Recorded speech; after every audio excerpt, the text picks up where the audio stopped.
Assalamualaikum, salam sejahtera. Inilah Pantau Kerajaan Baharu dan sudah pasti tugas kami juga memantau kepada apa yang diungkapkan dan juga dibentangkan oleh Perdana Menteri dan juga Menteri Keuangan Datuk Seri Anwar Ibrahim dalam pembentangan Belanjawan 2023 Malaysia Madani semalam. Fokus kami ialah mengenai isu-isu yang berkaitan dengan pendidikan, di mana Kementerian Pendidikan masih lagi mendapat ataupun kementerian yang menerima peruntukan tertinggi sebanyak 55.2 bilion dan sudah pasti apa yang diharapkan peruntukan terbesar itu akan diberikan fokus kepada untuk meningkatkan taraf pendidikan negara melalui infrastruktur serta kemudahan pembelajaran terbaik. Tetapi tidak dapat tidak bahawa kita mengetahui bahawa proses itu tidak terhad kepada ruang lingkup Kementerian Pendidikan juga sahaja. Ini berkait rapat dengan cara hidup, demografi dan juga kekangan-kekangan yang berbeza-beza. Dan dalam pada itu, kita masih lagi berdepan dengan isu keciciran murid. Ini pasca COVID-19 ataupun daripada sebelum itu lagi. Lantas, usaha menangani isu keciciran murid tidak memerlukan program ataupun agenda khusus. Sebaliknya, Pensyarah Pusat Kajian Pendidikan dan Kesejahteraan Universiti Kebangsaan Malaysia UKM Dr. Anwar Ahmad tegaskan kerajaan hanya perlu selesaikan isu pokok seperti infrastruktur terlebih dahulu untuk proses pemulihan selanjutnya. Dalam hal ini, Dr. Anwar menyifatkan pendekatan kerajaan perpaduan beri tumpuan kepada aspek-aspek lain yang menyumbang kepada keciciran sebagai pendekatan lebih stabil. Ini satu pendekatan yang pada saya juga berbeza dengan pendekatan-pendekatan yang diamalkan sebelum ini.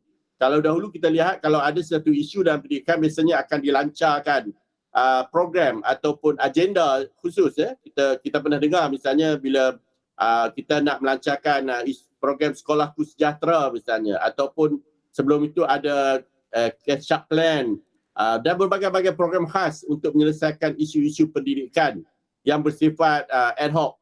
Dan tidak dapat dinafikan bila kita menganjurkan ataupun mengadakan program-program yang bersifat ad hoc ini, beban tugas itu akan terjatuh kepada guru. Sedangkan di peringkat pelaksanaan di sekolah, guru sedang berhadapan dengan isu infra yang sangat kritikal, daif dan usang. Jadi banyak program-program yang dilancarkan secara ad hoc ini kadang-kadang tidak dapat dilaksanakan dengan berkesan, kerana tidak ada kemudahan ataupun tidak ada infra yang memuaskan.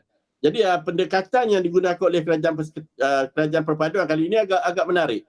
Kerana pendekatan mereka ambil adalah menyelesaikan dulu isu pokok, isu asas, iaitu menyediakan infra yang lebih baik, perabot yang lebih baik, bilik darjah yang lebih baik, kemudahan-kemudahan pembelajaran yang lebih baik, disediakan misalnya dewan terbuka untuk murid-murid mengadakan program, aktiviti dan sebagainya. Dan selepas ada kemudahan-kemudahan tersebut, ini akan lebih memudahkan guru untuk mengadakan aktiviti-aktiviti ataupun perkara-perkara yang boleh membantu untuk mengurangkan keciciran. Sektor pendidikan menerima peruntukan tertinggi dalam Belanjawan 2023 dengan 55.2 bilion ringgit. Dan isu ini sudah pasti begitu meluas sekali, tetapi dalam pembentangan Belanjawan 2023 juga semalam, intipatinya ada menyentuh mengenai bagaimana dengan perumahan. Ini berkait rapat dengan mereka ataupun anak-anak murid yang keciciran ini. Lantas, kerajaan dalam pembentangan bajet semalam juga mengatakan bahawa antara inisiatif yang diberikan ialah 15 juta ringgit disediakan untuk menyokong usaha NGO mengadakan kelas pemulihan untuk anak-anak yang masih lagi tercicir dalam pembelajaran. Saudara Zulfikri Zamir, Ketua Pegawai Eksekutif NGO untuk Malaysia bersama dengan saya pada jam ini. Zamir, kalau dilihat sudah pasti orang bercerita mengenai peruntukan 55.2 juta, infrastruktur di sekolah, pembelajaran digital.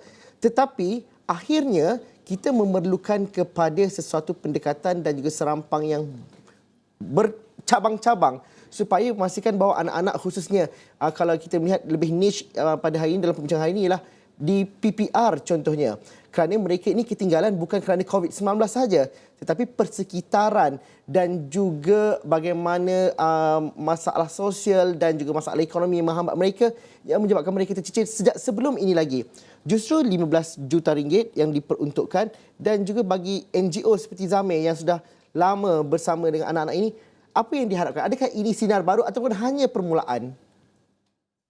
Okey, baik Zul, terima kasih.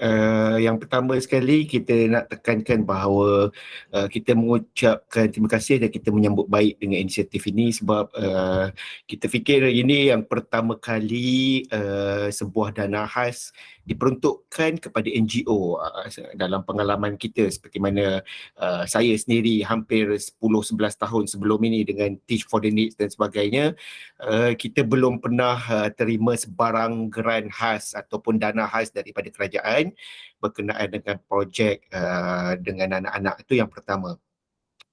Yang kedua, kita juga berasa agak teruja kerana ketika dibacakan oleh Perdana Menteri dalam pelanjauan semalam, ia tidak dimasukkan dalam sektor pendidikan tetapi ia diletakkan bersama-sama dalam sektor perumahan. Jadi ia menimbulkan tanda tanya, dana ini diwujudkan khas, yang pertama adakah ia untuk menjadi support system kepada KPM. Maksudnya KPM punya kerjanya sendiri, tetapi dalam masa yang sama inisiatif ini juga dilihat untuk memperkasa NGO yang sejak sekian lama telah melaksanakan program ini. Jadi seperti mana yang kita maklum, seperti NGO kami sendiri untuk Malaysia sejak daripada PKP pada tahun 2020 kita telah melaksanakan program ini untuk hampir 343 anak-anak kita di seluruh negara. Jadi kita fikir namun pada hari ini jangkaan keciciran yang telah kita ekstrapolasi daripada data World Bank, UNICEF termasuk daripada laporan oleh data laporan tahunan padu sendiri, misalnya kita jangkakan keciciran berkenaan dengan bagaimana anak-anak daripada segi literasi, daripada segi keciciran SPM dan sebagainya boleh menjangkau sehingga 500,000 anak-anak. Jadi dana 15 juta yang diperuntukkan itu pada pandangan kami adalah sebuah dana permulaan yang sangat baik untuk sebarkan kepada NGO-NGO yang selama ini memang melaksanakan program tersebut, Zul. Gerak kerjanya tu Zamir, kadang-kadang tak ada dana, kita NGO memang berusaha sendiri, tapi bila dah ada dana, ada isu konflik yang lain pula nak menuntut dan juga melihat kepada punca kuasa dan juga melihat siapa yang lebih layak dan sebagainya. Justru wishlist ataupun apa yang diharapkan, kerana ya peruntukan sudah ada tapi dalam masa yang sama bagaimana cara pelaksanaan, cara memudah cara, kerana bajet ini akhirnya jumlah wang itu tidak dapat dimanfaatkan sekiranya cara kerja itu tidak dijalankan dan juga diberikan satu manfaat yang secara seluruhnya. Baik, Zul, ini dilema NGO dan juga orang kata social venture yang berada di luar. Yang pertama sekali, kebanyakan daripada NGO dia bergerak dengan volunteer ataupun sukarelawan. Jadi apa masalah dengan sukarelawan ini adalah ia tidak sustainable. Ada sukarelawan yang tidak akan bertahan lama jika tidak diberikan ganjaran keuangan dan juga ganjaran-ganjaran yang sepatutnya lah. Jadi kita harapkan dengan adanya dana khas yang diumumkan oleh Yang Amat Berhormat Perdana Menteri semalam, kita berharap dengan adanya dana tersebut kita dapat menarik lebih ramai ahli sukarelawan yang talented. Misalnya kita ada ramai anak-anak mahasiswa kita yang di luar sana sesuai untuk mengajar dan juga mempunyai passion. Mereka berasa seronok untuk mengajar, tetapi ramai daripada mereka sendiri bergelut dengan keuangan sendiri dan juga masa ketika pengajian mereka. Jadi sebab itu pentingnya dana ini diwujudkan dalam bentuk orang kata sustain ataupun untuk menjadi ekosistem kepada NGO itu sendiri. Sebab kalau hasrat utama kerajaan pada hari ini adalah untuk memastikan keciciran anak-anak itu berjaya diusahakan secara bersama oleh NGO dan juga masyarakat termasuk aktivis, jadi harus ada cara bagaimana untuk kita menetapkan bahawa bagaimana perolehannya boleh diberikan secara mudah. Yang pertama. Yang kedua juga, kita juga harus fikirkan bahawa selepas pengumuman ini dilaksanakan, ada ramai lagi NGO baru yang akan ditubuhkan khas untuk melaksanakan program ini pula. Jadi itu semua harus diambil kira. Jadi saya fikir buat awal kali ini yang pertama harus disenaraikan apakah NGO yang telah melaksanakan program ini. Ada ramai kawan-kawan kita, saya fikir lebih daripada 10 NGO yang memang telah melaksanakan program ini sejak daripada dahulu lagi. Jadi mungkin kita boleh berjumpa dengan NGO tersebut dan memikirkan bagaimanakah dana ini boleh disalurkan, yang pertama. Yang kedua, berapa ramai anak-anak yang sesuai untuk masukkan dalam program ini. Sebab kita juga harus ingat salah satu kekangan daripada pengumuman ini adalah kalau betul ia akan disalurkan oleh Kementerian Perumahan misalnya, ia mungkin hanya akan terhad kepada blok-blok perumahan, flat-flat PPR sahaja. Jadi ada ramai lagi anak-anak kita yang memang keciciran tetapi berada di kampung misalnya. Jadi bagaimana harus untuk kita bersama-sama menetapkan bahawa wang yang telah disediakan ini dapat disalurkan bukan sahaja untuk bandar-bandar besar yang mempunyai flat ataupun PPR, tetapi juga untuk anak-anak yang berada di kampung yang juga sebenarnya mengalami risiko keciciran. Tapi Zamir, kalau kita melihat kepada sekiranya tumpuan ini diberikan kepada projek perumahan rakyat PPR contohnya, bagaimana kita memahami keciciran di kalangan mereka pada hari ini, dan itu perlu didokong sama dengan segala inisiatif-inisiatif kerajaan yang lain, yang mana Perdana Menteri mengatakan bahawa kita perlu menawarkan kemudahan dan juga keselesaan yang manusiawi untuk mereka yang tinggal di PPR ini. Maaf saya. Jadi bagaimana kita melihat bahawa memahami masalah sebenar pada mereka yang tinggal di PPR pada hari ini? Ada satu perkara yang menarik juga yang disebut oleh Yang Amat Berhormat Perdana Menteri semalam, iaitu bagaimana kerajaan perpaduan kemudiannya nanti akan integratekan ataupun menyusun semula semua data-data berkenaan dengan keluarga miskin yang sebelum ini semua disatukan dalam sebuah sistem data yang dipanggil e-Kasih.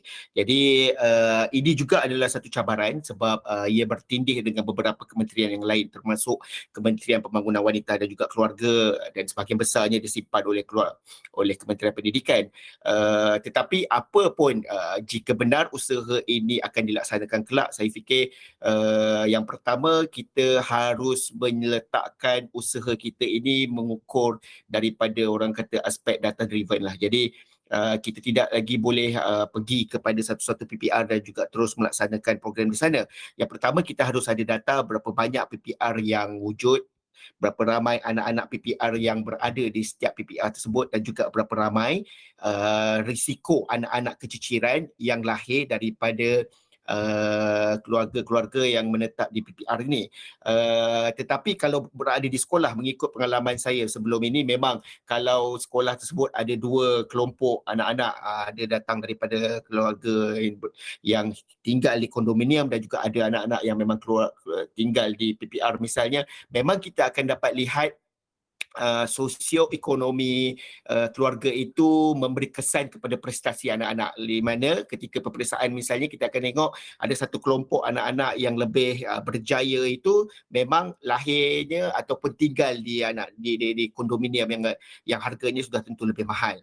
Itu yang pertama. Yang kedua, sosioekonomi, memahami sosioekonomi keluarga yang berada di PPR ini juga adalah sesuatu yang sangat penting. Ada ramai daripada anak-anak yang lahir dan juga tinggal di PPR ini, mereka bukan sahaja mempunyai masalah pembelajaran, mereka juga mempunyai masalah psikologi dan juga mempunyai masalah orang kata bebanan tekanan sosioekonomi itu. Di mana yang pertama sebab rumah di PPR ini agak sempit, yang kedua kadang-kala keluarga yang tinggal di PPR itu bukannya satu generasi saja. Mungkin datuknya juga ada tinggal disebut, jadi mak ibu bapanya tinggal disebut, jadi dia juga tinggal disebut. Jadi ini kadang-kala menyebabkan masalah sosial. Ada ramai anak-anak ni yang tak suka balik ke rumah bukan saja bukan sebab apa, yang pertama tidak ada tempat untuk mereka belajar, yang kedua mereka juga mempunyai masalah ada orang gangguan seksual kadang-kala daripada saudara mara, dan juga sebab terlalu ramai orang yang berada di dalam rumah. Jadi dan juga kita juga harus ingat keluarga sosioekonomi ibu bapa daripada keluarga PPR ini juga kadang-kala mereka tidak bekerja satu kerja saja. Jadi kadang-kala mereka membuat 2 ke 3 kerja. Jadi kadang-kadang siang mereka boleh buat Grab dan juga malam mereka akan buka kedai jual burger di depan.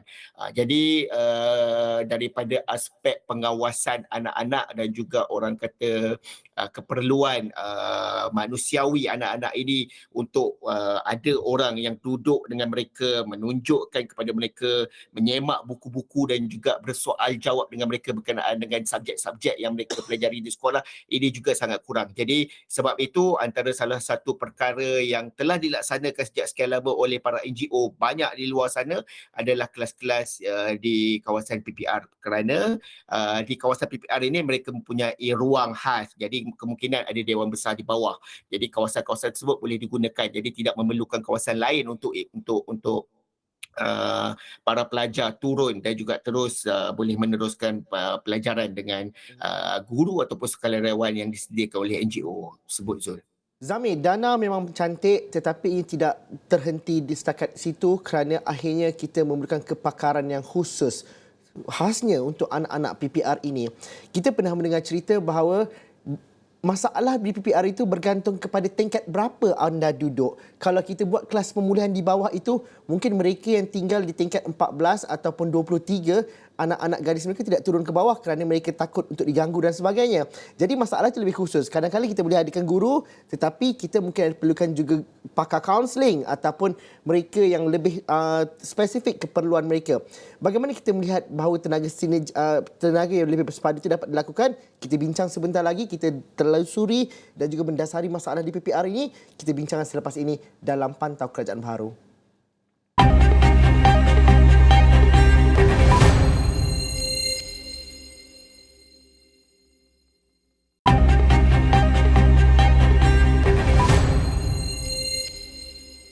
Dalam pembentangan belanjawan 2023 semalam, Perdana Menteri dan juga Menteri Keuangan mengatakan bahawa kerajaan perpaduan kini terarah untuk memastikan suasana di projek perumahan rakyat PPR lebih manusiawi dan kemudahan yang memanfaatkan komuniti, di mana peruntukan RM50 juta diberikan kepada Kementerian Pembangunan Kerajaan Tempatan untuk memastikan keutamaannya kepada menggantikan lift-lift yang telah usang. Dahulunya peruntukan itu RM500,000 sahaja, tapi kini ditingkatkan kepada RM1.2 juta. Tetapi yang lebih penting lagi, ada kemudahan internet untuk 40,000 PPR pada tahun 2023 dengan menyediakan kemudahan internet percuma di 56 PPR terpilih. Tapi yang lebih penting lagi, untuk memastikan anak-anak yang tercicir ini, kelas pemulihan diberikan dengan peruntukan RM15 juta diberikan kepada usaha untuk menyokong NGO. Zulkifli Zamir merupakan CEO untuk Malaysia, sebuah NGO yang melihat kepada isu-isu pendidikan dan mereka yang tercicir dalam isu ini. Zamir, tadi kita berceritakan mengenai peruntukan bagus, tapi dalam masa sama ini perlu digembling bersama dengan NGO yang mempunyai program khusus dan juga terlibat dengan yang melibatkan pakar-pakar juga. Kerana masalah di PPR itu begitu rencam sekali. Seperti mana Zamir katakan tadi, bukan sahaja masalah pelajaran, tapi masalah sosial, masalah ekonomi, masalah psikologi anak-anak itu perlu diambil kira secara menyeluruh. Ini bukan sahaja mengajar mereka ABC ataupun 1, 2, 3, tetapi memahami psikologi mereka, memahami dan juga meningkatkan semangat mereka untuk melihat kepada masa depan yang lebih cerah. Zamir rasa bagaimana itu dapat dilakukan dengan peruntukan ini dan juga perlu usaha yang digemblengkan bersama? Baik, sebab itu projek ini harus yang pertama ia diberikan pemantauan yang lebih ketat sebab bukan mudah untuk menarik anak-anak ini pergi ke kelas seperti mana yang hendak kita laksanakan.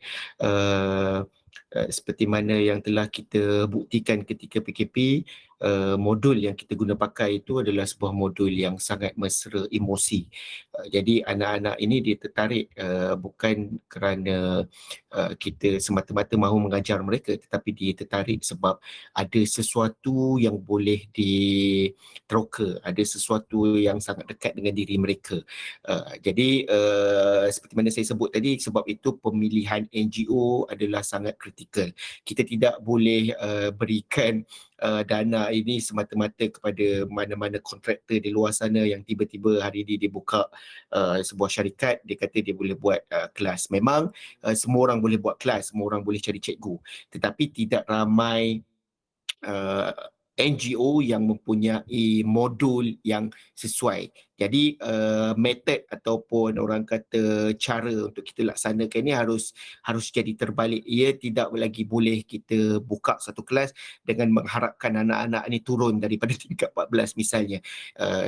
Kita harus laksanakan program ini secara orang kata reverse psychology. Anak-anak ini dia akan turun ke kelas kerana modulnya seronok, kerana gurunya bagus, kerana cara pengajaran dan juga pembelajaran itu menarik, melibatkan emosi, melibatkan orang kata internet, melibatkan TikTok misalnya. Jadi semua perkara ini harus diambil kira supaya dana tersebut ia tidak mengalir semata-mata hanya menjadi sebuah lagi program kerajaan misalnya. Dan seperti mana yang kita berada di kawasan PPR ini juga, mereka mempunyai banyak tekanan, bukan sahaja tekanan mental dan juga psikologi. Mereka juga menerima tekanan ekonomi secara langsung daripada tekanan yang telah diterima oleh keluarga mereka lah. Ada sebahagian daripada mereka yang berasa lapar. Jadi dia sendiri nampak keluarga mereka berada dalam keadaan lapar. Jadi dia sendiri berada dalam keadaan tekanan. Jadi sebuah tekanan yang sepatutnya dirasai oleh keluarga dan juga orang besar. Tetapi mereka juga melihat. Jadi sebab itu ramai daripada anak-anak ini yang sebenarnya mereka rasa tak seronok untuk berada di rumah dan kadang-kala satu juga perkara Zul, apabila kita bercakap mengenai anak-anak yang sama ada ia masuk dalam kategori cici ataupun dalam kategori miskin, ini adalah kebanyakan pandangan konvensional itu melihat bahawa anak-anak ini tidak suka belajar dan juga mereka ini malas. Itu adalah satu konotasi yang sangat tidak benar.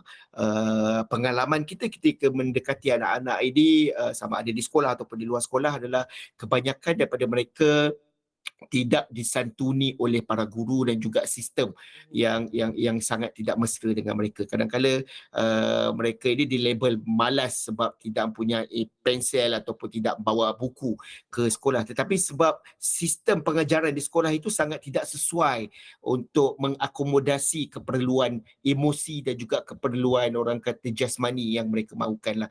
Jadi sebab itu anak-anak ini akhirnya dia melihat keluar, dia melihat kepada sosial media, dia melihat kepada hubungan sama jantina, dia melihat kepada orang kata contoh-contoh yang berada di luar sana, termasuk juga penyalahgunaan bahan yang akhirnya mereka rasa kenapa dia kena pergi sekolah kalau dia boleh bawa motor dan kemudiannya dia boleh dapat upah bekerja menjadi penghantar makanan 2,000, 3,000. Kenapa dia kena ambil SPM kalau dia boleh main game dan kemudian dia boleh dapat duit daripada game ataupun daripada live TikTok misalnya, Zul.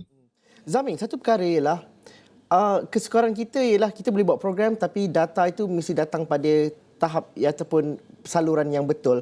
Kita mengakui kalau kita mengambil data daripada IKASih, ia terlampau besar. Kalau data daripada sekolah, contohnya sebuah sekolah kebangsaan mungkin menghimpunkan anak mereka yang T20 yang duduk di kondominium dan juga duduk di flat-flat PRT ini. Justru bagaimana kita nak memastikan bahawa saluran itu adalah saluran yang terbaik dan juga mendefinisikan mereka yang tercicir. Kita tidak boleh pukul rata mereka yang tinggal PPR ni semuanya tercicir. Mereka yang dapat result yang FF ni semuanya tidak pandai. Mereka mungkin susah tapi mereka mungkin cerdik dan lebih bermaruah untuk dalam kehidupan mereka. Justru bagaimana? Adakah NGO juga perlu dipertanggungjawabkan untuk ada mekanisme sendiri untuk mencari dan juga mengenal pasti dan data sendiri? Isu data ni juga adalah sebuah isu yang bukan baru diperkatakan pada hari ini. Sebab itu apabila orang bercakap mengenai miskin, kemudian hari ini ada banyak kategori miskin, termasuk ada kategori miskin pelbagai dimensi dan juga kadang-kala saya melihat salah satu kelemahan kerajaan sebelum ini adalah kerana mereka tidak mempunyai kemahuan politik untuk memastikan setiap kementerian duduk dan bercakap dalam bahasa yang sama. Kementerian Pembangunan Keluarga mereka mempunyai KPI mereka sendiri. Kementerian Pendidikan misalnya mereka mempunyai KPI mereka sendiri. Bahkan Kementerian Perumahan sepatutnya dilibatkan bersama untuk duduk dan juga melihat kepada isu bagaimana data e-Kasih ini boleh dikemaskini dan juga boleh orang kata dijadikan sebuah sistem data tunggal yang boleh kita rujuk. Jadi pada hari ini perkara itu tidak dapat dilaksanakan oleh sebab terlalu banyak kementerian yang bertindih. Jadi pertindihan ini juga sebenarnya harus diletakkan sebagai orang kata keutamaan oleh Yang Amat Berhormat Perdana Menteri, sebab kadang-kala apabila pertindihan kementerian ini ia menyebabkan ada banyak kementerian yang berasa ini bukan kerja kementerian dia untuk collect data tu, sebab itu di kawasan PPR. Jadi Kementerian Pembangunan Wanita tidak mempunyai akses untuk masuk ke dalam PPR. Jadi itu sebabnya pentingnya kabinet ataupun Yang Amat Berhormat Perdana Menteri sendiri untuk chair, untuk mengetuai jawatan kuasa yang walaupun kadang-kadang kita rasa perkara ini kecil, tetapi kita juga harus ingat bahawa orang kata purata garis kemiskinan yang baru pada tahun 2020 itu kita menetapkan daripada 980 dia telah naik kepada 2060.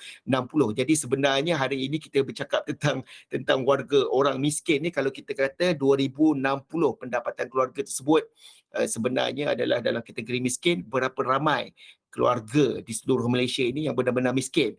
Jadi itu juga adalah sebuah persoalan, dan juga seperti mana yang saya sebut tadi, kita harus letakkan semua kementerian untuk duduk dan juga meneliti semula perkara ini, yang pertama. Dan yang kedua, sebenarnya yang lebih rapat, yang lebih faham dan juga yang berinteraksi daripada hari ke hari berada di bawah sebenarnya adalah golongan pekerja sosial dan juga kawan-kawan kita yang bekerja sebagai NGO. Jadi sebab itu mereka juga harus dilibatkan dalam jawatan kuasa tersebut supaya ianya boleh dilihat daripada segi makro. Jadi memang sukar perkara ini sebab kita melihat ni daripada segi yang pertama lokaliti, yang kedua sosioekonomi, dan juga yang ketiga daripada segi geografi. Seperti mana yang kita juga Zul, pada minggu lepas kita berjumpa dengan ada seorang ahli parlimen daripada Kudat. Beliau menyatakan kepada kita bahawa parlimennya adalah antara ataupun boleh dikatakan parlimen yang paling miskin di Malaysia dengan kadar kemiskinan mencecah lebih daripada 50%. Jadi ini sesuatu perkara yang tidak pernah kita jangkakan atau tak pernah kita dengar. Ada tak kawasan yang kadar kemiskinannya lebih daripada 50%? Sebab sebelum ini Kementerian Ekonomi dan juga pelbagai kementerian semua menyatakan bahawa kadar kemiskinan kita kurang daripada 2%, kurang daripada 3%. Padahal ada satu kawasan parlimen yang rakyatnya secara relatif, secara purata, kemiskinannya mencecah lebih daripada 50%. Dan perbincangan ini kita akan teruskan dari masa ke masa, bukan sahaja untuk mantau tetapi untuk mendesak dan memberikan cadangan yang terbaik, kerana masalah perlu diatasi dan ianya lebih rumit kalau tidak dilakukan dengan cara penyelesaian yang terbaik. Terima kasih Zulkifli Zamir kerana sudi bersama kami dalam Pelantau Kerajaan Baharu pada hari ini. Sebarang ulasan dan juga komen anda boleh kongsikan bersama kami. Anda boleh juga masukkan undi bersama kami juga. Sekian sahaja Pantau Kerajaan Baharu bersama kami. Assalamualaikum warahmatullahi wabarakatuh. Sampai jumpa lagi.